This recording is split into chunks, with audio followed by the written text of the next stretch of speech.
नमस्कार, देशोन्नती संपादकीयमध्ये मी ऐश्वर्या शिंदे आपलं स्वागत करते। उपराष्ट्रपती पदाच्या निवडणुकीसाठी रालोआने आपल्या उमेदवाराची घोषणा केली आहे। या पदासाठी चर्चेत असलेल्या नावांना बाजूला सारत ऐनवेळी पंतप्रधान मोदी आणि अन्य वरिष्ठ नेत्यांनी महाराष्ट्राचे राज्यपाल CP राधाकृष्णन यांच्या नावावर शिक्कामोर्तब केले।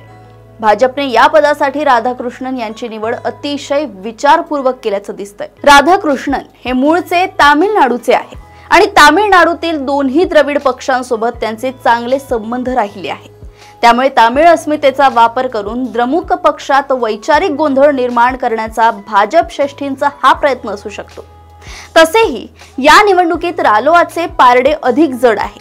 रालोआच्या सगळ्या खासदारांनी आपल्याच उमेदवाराला मतदान केले तर राधाकृष्णन यांचा विजय केवळ औपचारिकता ठरेल, परंतु विरोधकांची एकजूट केवळ कागदावर आहे, प्रत्यक्षात त्यांच्यातच दुफळी आहे हे सिद्ध करण्यासाठी या निवडणुकीचा वापर केला जाऊ शकतो।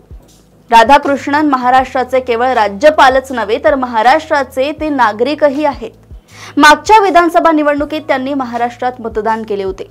या निवडणुकीत ओळखपत्राचा पुरावा म्हणून ते महाराष्ट्रातीलच त्यांचे मतदार ओळखपत्र सादर करणार आहेत। त्यामुळे महाराष्ट्रातील एक व्यक्ती उपराष्ट्रपती पदासारख्या मोठ्या पदावर विराजमान होऊ पाहत असेल तर राज्यातील विरोधी पक्षांनीही राजकारण बाजूला ठेवून त्यांना साथ द्यायला हवी, अशी अपेक्षा मुख्यमंत्री फडणवीस यांनी व्यक्त केली आहे। एकूणच राधाकृष्णन यांच्या उमेदवारीच्या माध्यमातून भाजप विरोधकांच्या ऐक्यालाच आव्हान देत आहे।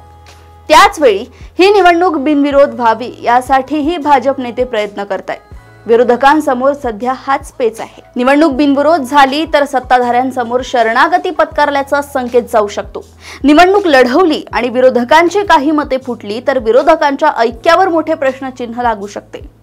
एकूण काय तर राधाकृष्णन यांच्या उमेदवारीमुळे ही निवडणूक विरोधकांसाठी एक आव्हान ठरू पाहत आहे। अशाच राजकीय घडामोडी व अपडेट सोबत पुन्हा भेटूया देशोन्नती संपादकीयमध्ये। बघत रहा देशोन्नती। नमस्कार।